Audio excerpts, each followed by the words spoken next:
All right. Week 1 is in the books. What do you think, babe? You ready to go home? Huh? You ready to go home? Yeah, I hate it here. Let's start. Oh. Back. Oh. It's laminate, so we're cool. Yeah. So week 1 in the books. I hope you're not one of the people that has money on me lasting here in a short time. A lot of y'all don't know I lived in the Philippines for 4 years as a youngin', and I lived kind of local for my last 2 years there. The first 2 years I was living in an apartment in Makati with my dad. And then I've lived in Africa. I lived in Baghdad, which people would, I was in the international zone, so not very local. But here is very similar to the Philippines. The culture is similar, the people are similar, and their mannerisms and their politeness. And the country is a lot the same. It's on the equator, so it's tropical. There's 2 seasons. There's wet season and dry season. And right now we're in the wet season. So what does that mean? And a place full of dirt roads means you're going to get muddy whenever you got to go out. Like, for instance, I got to go out into town today. I got to go to the ATM machine because nobody uses Cash App or Venmo here. It's all cash. Yeah. There's the fruit truck guy coming. That's the same thing in the Philippines, too. They used to come in and sell the balut. They just drive down the street with a speaker, let you know you got fruit and chicken, so you don't have to go if you don't want to. But I got to go out and try to find a cigar or two and some fishing tackle. But yeah, this place is pretty dope. So a lot of you guys have been asking me questions, guys, people that are following mine and or Jody's Facebook page. Man, I guess one of the consensuses and the smart thing to do would be to come down and stay for about a week or 2 and kind of get around and see if you like it. That was not my style.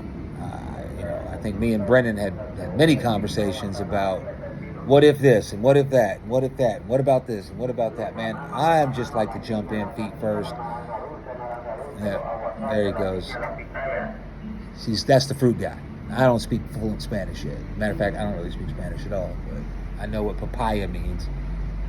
Anyway, yeah, so I had never even been to Nicaragua, and I just jumped in, and I figured I'd just cross those bridges when I come to them, and so far that's what I've been doing. And that's probably going to cost me a little bit more money, because I'm going to the wrong place to get some. As I meet more expats down here, and they're like, nah, you want to go see this guy, you want to go do this, and, once a week, like my neighbor here, they have like this little system where PriceSmart's like Walmart, and so you send in your list, they go do all the shopping, and they bring it to you. That way you don't have to. A lot of people don't have cars or trucks. They rent them when they need them, and they get around on a motorcycle. And quads aren't very big here, because I notice every time I drive down the road, everybody stops what they're doing and watches. Motorcycles everywhere. There's hardly any cars. Everybody's got a motorcycle. I'm driving down the street on a quad, kind of like I don't know. It's not very common.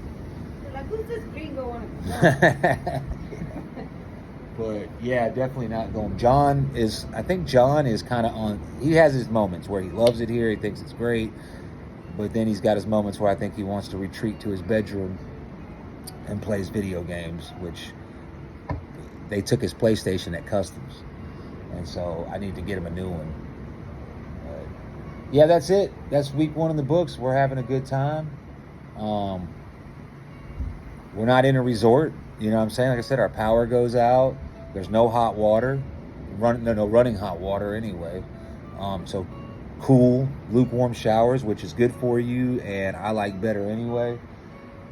Power going in and out, you don't even notice it, because if you're living right and you're doing this experience right, you are outside. Like, we get up when the sun comes up, and we go to bed when the sun goes down. That gives you all the time in the world to go hit the beach, go surfing. We cook all of our food. Yeah, that's another thing. Like the drinking water, so you have to budget for that too. Like right now I'm on 3 5-gallon bottles of drinking water a week. That may go up. But that's 20, 40, 60, that's another $80 a month that you're going to spend on drinking water or more.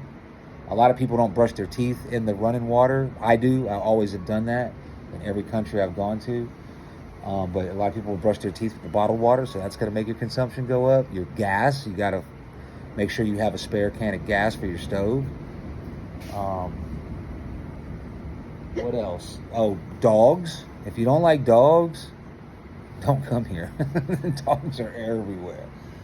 And animals. I got chickens. I don't know if y'all saw the pictures. I had horses just grazing in the little lot next door. Like our friends now. Yeah, and they come up and they say hi. They're polite. For a lot of y'all that know me know that I'm very impatient when it comes to dogs, especially when they're barking. I've had issues with neighbors in the past. I've had issues. Don't like dog owners that let their dogs just do whatever. I don't like barking dogs, but here I've gotten over that real quick. It don't even bother me. These dogs bark all night. Jody's been up a few nights. Mango's cool. I love mango. Yeah, we got a neighbor. They're kind of like hippies, nice people, but they're one of those people that like think their dogs are human, so they should just have the life experience. They eat dinner with us. They run all over the place and they bark. And there's one that barks all night, but like I said, I've gotten over it. It doesn't even make my blood boil. Maybe it's just the atmosphere. So, and flies. I think I figured out the fly hack though, because they're not as bad today. I sprayed some on the back. Yeah. And bugs, ants, mud. But it's dope. Y'all ought to come check it out. But the bugs aren't that bad. Nah, they ain't that bad. It's just different. You're not going to move into a house and be all insulated and sit in your house all day. If you want to do that, don't come here. You know what I mean? I'm sure you can, but I don't see why you would want to. So, that's it. Week 1 in the books. We think it's dope. We've been doing a lot of work on the house, getting stuff ordered up, getting stuff set up. I hadn't really done that much surfing. Went surfing yesterday. Because for us to surf, we've got to go about 1.5 miles. These waves out here, these ain't for us. These are like shortboard, gnarly, radical waves. We need to go to the bay. And that's about, 3-4 mile drive. And I don't have the surfboard racks yet. So slowly but surely, we're getting there. Peace out.